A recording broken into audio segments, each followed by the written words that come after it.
Je vais dans le salon, je prends quelque chose et en ressortant, j'entends une voix et là, je suis scotché devant la télévision.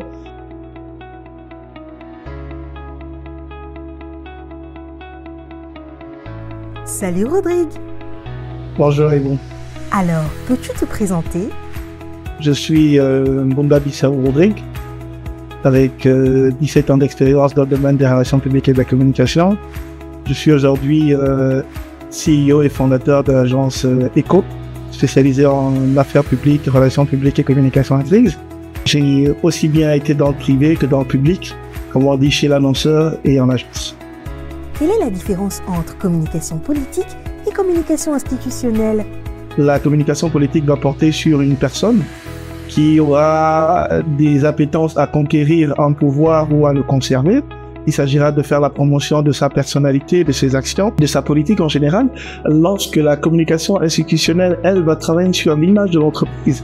C'est différent des produits. On parle vraiment d'image, de valeur, de positionnement sur un secteur. Selon toi, qu'est-ce que la communication au Gabon a de particulier par rapport au reste du monde? La communication, elle est universelle. Je ne pense pas qu'il y ait des particularités qui soient spécifiques à l'Afrique et encore moins au Gabon seulement. Il faut tenir compte du contexte. Et je crois qu'au Gabon, il manque la promotion du métier en lui-même. C'est un métier qui n'est pas suffisamment connu.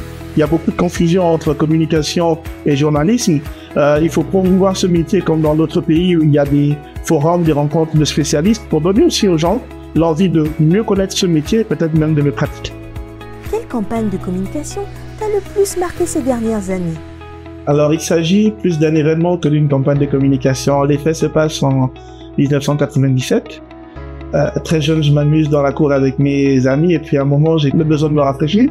Je vais dans le salon, je prends quelque chose et en ressortant, j'entends une voix et là, je suis scotché devant la télévision et j'entends un monsieur parler. Je découvre après qu'il s'appelle monsieur Ernest Adjebi et il s'agissait des Kora Music Awards. À ce moment, je découvre le monde de l'événementiel, je découvre le monde de la prise de parole en public et là, je m'intéresse à la communication et depuis, je suis resté attaché à la fin. As-tu une anecdote liée à tes fonctions à nous partager? Une anecdote, il y en a beaucoup, mais je vais parler de mon expérience dans le secteur privé. En 2016, la plus haute personnalité d'un pays devait visiter le Gabon et nous avons été contactés par une entreprise, j'étais en agence, une entreprise qui voulait faire du branding sur des bus parce que je gérais également une régie mobile. 2 semaines avant, nous avons validé la créa avec le client, tout était bon et après il a disparu. À 24 heures de l'arrivée de la personnalité, le client nous a recontactés pour nous dire que le chèque était disponible et il voulait que la campagne se fasse. Il est 17h, la responsable de l'agence était à l'étranger, donc je me retrouve tout seul avec mes équipes. Chaque bus faisait à peu près 24 mètres carrés de vinyle à imprimer, il y en avait une dizaine. À 17h, j'ai dû appeler des prestataires, j'ai dû mobiliser des techniciens pour faire de la pause. Nous avons imprimé et posé entre 19h et 8h du matin. C'était extraordinaire et nous étions quasiment épuisé mais heureux de voir le travail s'est terminé à 8h et tous les bus étaient dans la vie. Si tu avais un conseil à donner aux jeunes qui souhaitent se lancer dans la communication, lequel serait-il? Au-delà de la communication, je pense que les jeunes doivent performer, chercher à se former davantage, beaucoup lire. Il faut donner le meilleur de soi et se démarquer simplement.